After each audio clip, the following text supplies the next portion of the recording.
Hey you guys, and welcome to another video. Today I'm going to be doing the big book tag. This tag was created by One Book, One Review, and I was not tagged by anyone but felt that I wanted to do this one anyways because it seemed like a lot of fun. So the rules basically are just to show off 5 of the biggest books on your shelf that you have read, and then to show off 2 of the biggest books on your shelves that you have not read.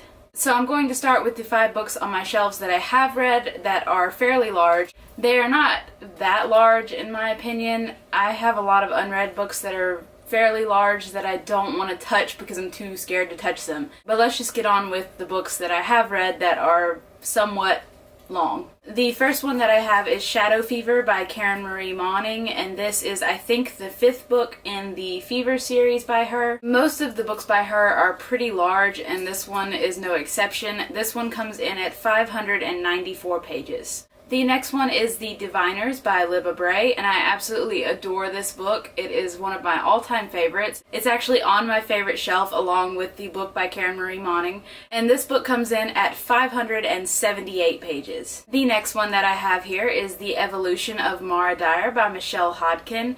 Now this book doesn't look like it's that large, but I think because of the size of the book itself, it's a lot, I guess, more compact than other books, so it ends up being a little bit more lengthy than some. So this one has 527 pages. The next one is Parasite by Mira Grant, and I have not heard a lot of hype about this book, but I absolutely love it. It is one of my favorites, and this one comes in at 502 pages. And the last book that I have is Mr. Mercedes by Stephen King, and this one comes in at 436 pages, which seems to be one of his smaller novels. Especially when you compare it to some of his larger novels that range from 800 to 1200 pages. This one is fairly small. So those are the 5 books on my shelf that I found to be quite large. I may have missed a few of them. Sometimes it's hard to tell just based on the spines how long the book actually is. There is a book that I'm currently reading right now that's about 800 or so pages, but I have not finished it yet, so that book does not qualify, unfortunately. So now on to the 2 books that are on my shelves that I need to read that are very massive.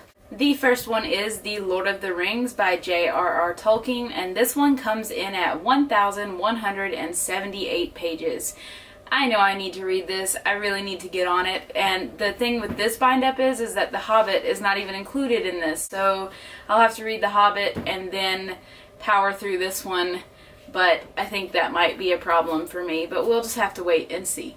And the last book that I have that's on my shelf that's huge that I have not read, actually it's not the last book, but it's just one of these 2 that I need to mention.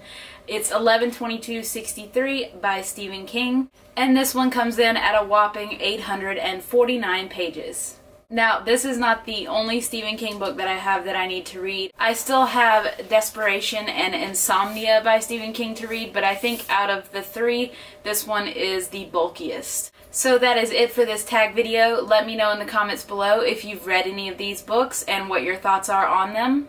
Also, let me know if you have big books on your shelves that you have not finished and what they are. I'm not going to tag anyone for this video because I know that this is kind of an older tag. I think this tag may have been done like a year and a half ago or so. So I'm not going to tag anyone. If you haven't done this tag, please feel free to do it and leave me a link in the comments so that I can watch it. And I will see you guys in my next video. Bye!